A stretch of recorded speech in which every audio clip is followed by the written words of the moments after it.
Assalamualaikum warahmatullahi wabarakatuh. Alhamdulillahirrabbilalamin. Allahumma salli wa sallim ala sayyidina Muhammadin wa ala alihi wa sahbihi ajma'in wa ba'du.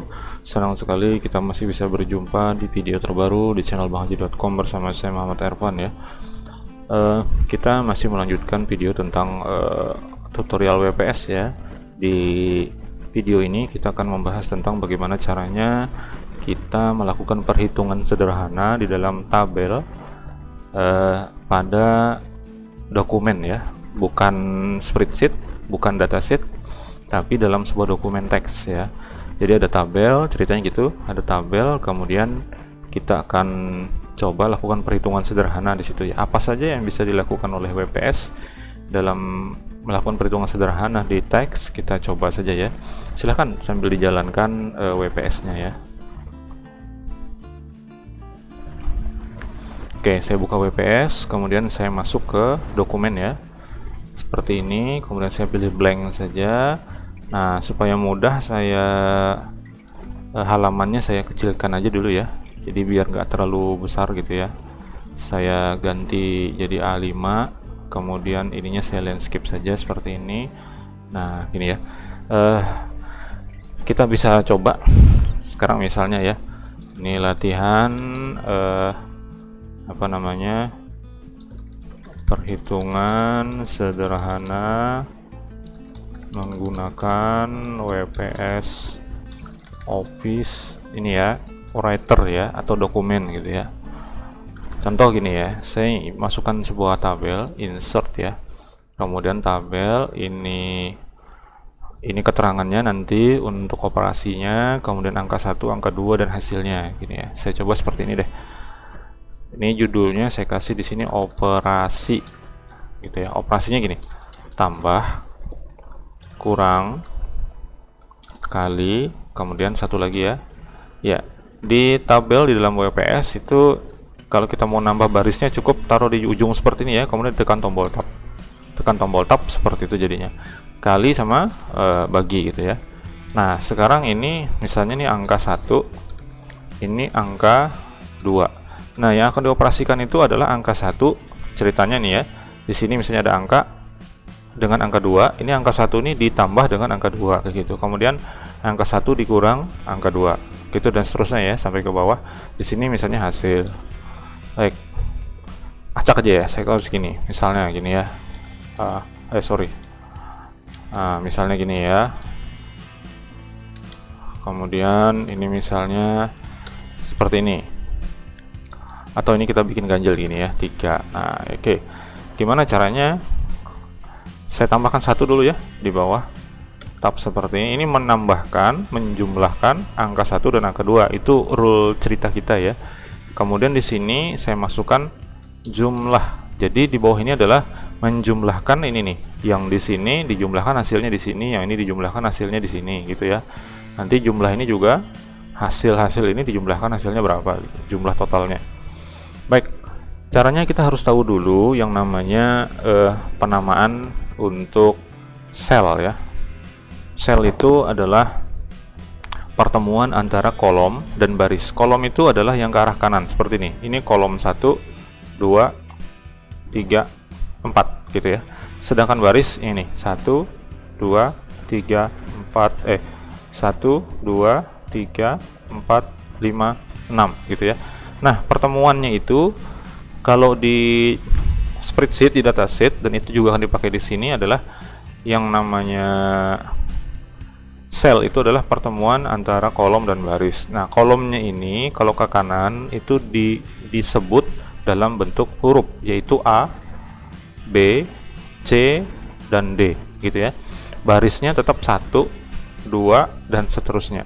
Jadi mulai dari baris yang pertama itu 1 gitu ya. Kolom yang pertama itu A gitu ya. Maka angka 3 ini posisinya berada pada kolom B baris ke-2. Di sini berarti B2. Yang ini berarti C2. Yang ini berarti B berapa nih? B4 ya. Benar kan? 1, 2, 3, 4 dan seterusnya. Jadi enak tuh menghitungnya. Misalnya nih, di sini dihasilkan dengan tambahan ya, berarti tambah. Berarti 3 ditambah 5 itu kita harus memasukkan rumusnya nanti adalah B2, ya kan? Ini B baris kedua ditambah dengan C2. Nah, yang di bawahnya berarti di sini apa nih? B3 dikurang dengan C3. Nah, dan seterusnya gitu ya. Oke, sekarang caranya taruh di sini kursornya, tek gitu ya. Kemudian pindah ke table tools. Oh, sudah ya. Sudah, ini table tools. Kemudian dibuka nih ya, panah kanan, kemudian klik formula. Oke, seperti ini. Kita mau menjumlahkan, ditambahkan 3 ditambah 5. Caranya gini. Sama dengan ya. Kemudian masukkan saja tadi itu adalah kolom B2, ya kan? Ditambah langsungnya tanda plus, ditambah dengan C2. Kemudian diklik OK. Bener nggak hasilnya 8? Bener ya? Oke, lanjut ke bawah. Caranya sama. Klik formula. Saya turunkan gini supaya kelihatan. 7 dikurangi dengan 3. Berarti di sini B3 karena barisnya baris ke bawah ya. Kurang C3. Hasilnya harusnya adalah 4 ya. Oke. Bener ya. Sekarang kali 6 dikali 8 sama dengan berapa? Saya lupa. 6 kali 4 24, kali 4 lagi 48 ya. Kok kali, iya dikali 2 48 harusnya ya. Caranya seperti tadi juga. Ini jadinya B4 dengan C4, tapi bukan dikurang, ingat ya, dikali. Kali itu adalah tanda bintang. Oke, hasilnya 48, benar ya. Kemudian 8 dibagi dengan 3. 8 bagi 3 langsung saja, saya nggak tahu ya. Berarti B5 dibagi tanda slash ya, dibagi C5. Oke, klik. Oke, hasilnya seperti itu. Nah, kemudian yang ke bawah itu penjumlahan. Penjumlahan kita pakai cara otomatis ya. Untuk yang ini ada cara paling cepat, tapi sifatnya kondisional penggunaannya ya, karena dalam keadaan tertentu nanti bisa tidak sesuai penggunaan. Kalau kita ingin supaya ini keempat-empatnya ini dijumlahkan ke bawah sini ya, hasilnya akan ditampilkan langsung persis di bawah, satu baris di bawah dari yang di blok ini, maka kita bisa langsung gunakan pass calculation, pilih ya, kemudian pilih sum. Nah, seperti ini, dia hasilnya langsung di sini. Tapi kalau misalnya kita punya baris lagi di bawah dan hasil ini kita taruh di baris bawah sini, maka dia tidak bisa berfungsi yang ini tadi. Yang kita blok seperti ini, kemudian kita pakai pass calculation, itu nggak bisa, karena dia akan menyisipkan baris baru. Saya contohkan saja, ini ya. Ini misalnya, kemudian saya bikin average seperti ini.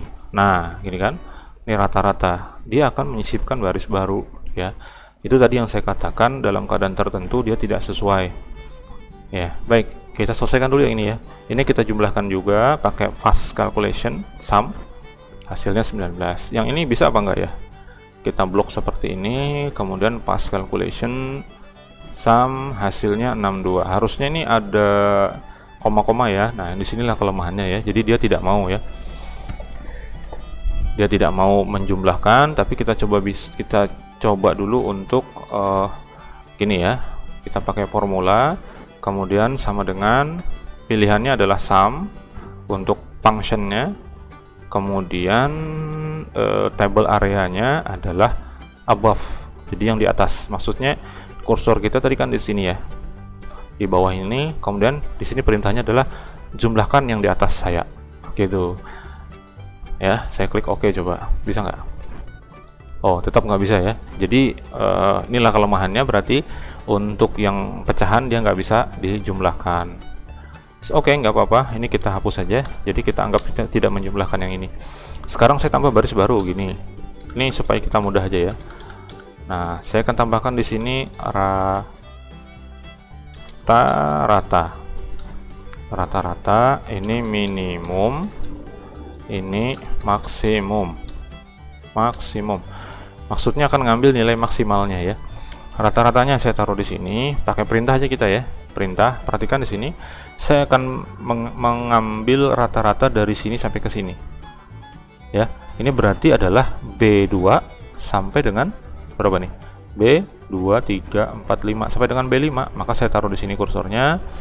Kemudian formula sama dengan ini perintahnya di sini ya, average, sorry salah, hapus dulu, sama dengan kemudian average, nah dalam kurung B2 sampai dengan B5, sampai itu titik 2 ya, sampai dengan B5, bener 2 3 4 5 ya kan. Saya klik OK, hasilnya adalah 6, rata-ratanya 6. Kemudian nilai maksimum, oh ke sebelah sini dulu deh. Nah ini C ya, C2 sampai C5.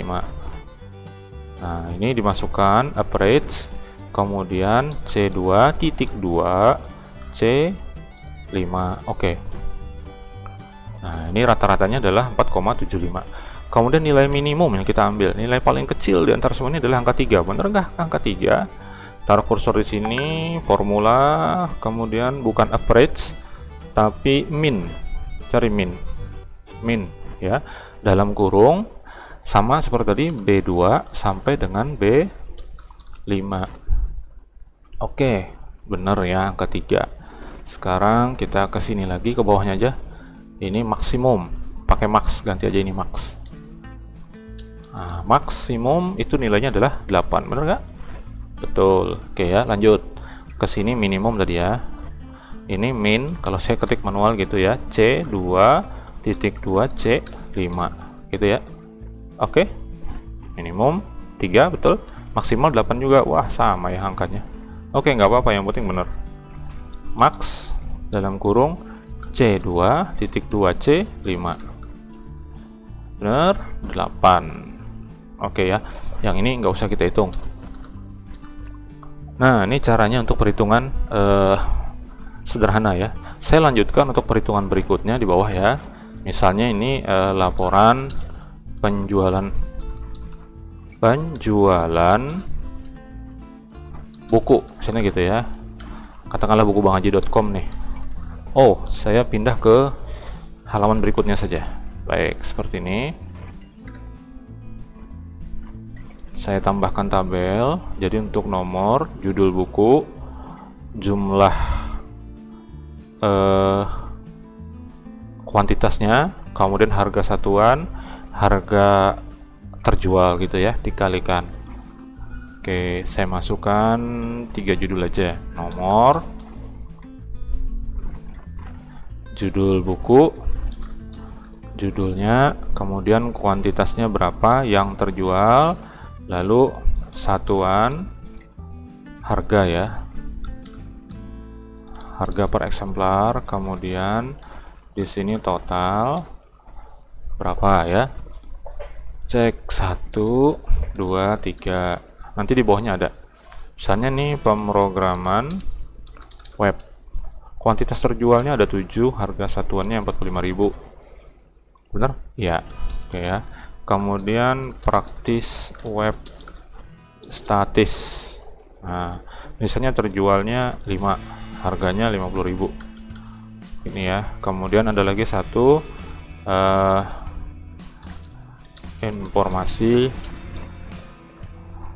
layar gitu ya, apalah judulnya ya, ini misalnya 12, harganya 65.000. Oke, saya tambah di bawahnya. Nah ini menggunakan perkalian ya, jadi 7 dikali 45.000, langsung saja sama dengan hitung A, kolom A, B, C 2 dengan D 2 gitu ya. Nah, gampang kan, D2 dikali E 2, A, B, C, D, salah ya, C2 dikali dengan D2. Oke, hasilnya seperti itu, 315.000. Sekarang yang berikutnya sama, ini 3 ya, 3 juga. Oke, ini kita lanjut ke bawahnya, C4 sampai dengan D4. Oke, saya taruh di sini ya. Ini kita jumlahkan total. Ini bisa kita pakai kayak gini, kita coba ya, pas calculation di sum. Oke, hasilnya adalah 1.345.000. Ini silahkan nanti di rata kanan, rata kiri ya. itu sesuaikan dengan estetikanya penulisan. Nah, yang seperti ini saya kira mudah ya. Jadi kita bisa melakukan penghitungan-penghitungan sederhana.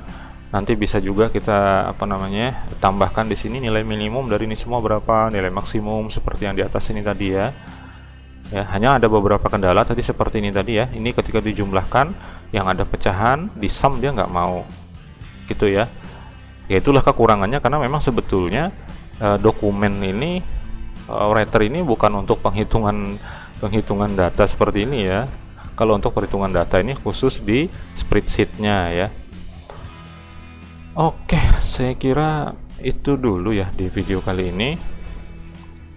Mudah-mudahan ini berguna ya. Kalau misalnya ada hitung-hitungan kecil ya, sedikit-sedikit mungkin bisa pakai ini ya, nggak usah pakai spreadsheet lah ya. Sekadar untuk laporan yang sifatnya sederhana saja, bisa saja kita masih menggunakan dokumen yang di dalamnya itu bisa kita pakai untuk perhitungan ya. Silahkan dieksplor lagi tadi ya, menggunakan ini tadi. Silahkan ke table tools, kemudian formula. Ini silahkan diutak-atik. Ini untuk format-format tidak saya jelaskan ya. Nanti silahkan dicoba sendiri saja. Ada beberapa yang saya tinggalkan. Oke, misalnya di sini tadi ya. Nah, ini formatnya saja. Kemudian ini masih banyak lagi, silahkan diutak-atik sendiri. Ini ada left, artinya menjumlahkan yang di sampingnya, samping kiri. Kalau right berarti menjumlahkan dari sebelah kanan, atau memproses data yang di sebelah kanan, above, below, dan sebagainya. Silahkan nanti coba sendiri. Baik, saya kira cukup saja. Terima kasih atas perhatian teman-teman semua. Jangan lupa untuk menonton juga video-video yang lain di channel banghaji.com. Mohon maaf jika ada salah dan khilaf dari saya. Silakan disebarluaskan kepada siapapun. Boleh jadi teman-teman kita atau siapapun memerlukan informasi ini ya, informasi terkait apa yang kita bahas di video kali ini. Sampai jumpa. Mudah-mudahan kita diberikan kesehatan oleh Allah Subhanahu wa taala, juga kemudahan dalam segala urusan, juga kelapangan dan kemudahan paham dalam menerima ilmu ya. Demikian, assalamualaikum warahmatullahi wabarakatuh.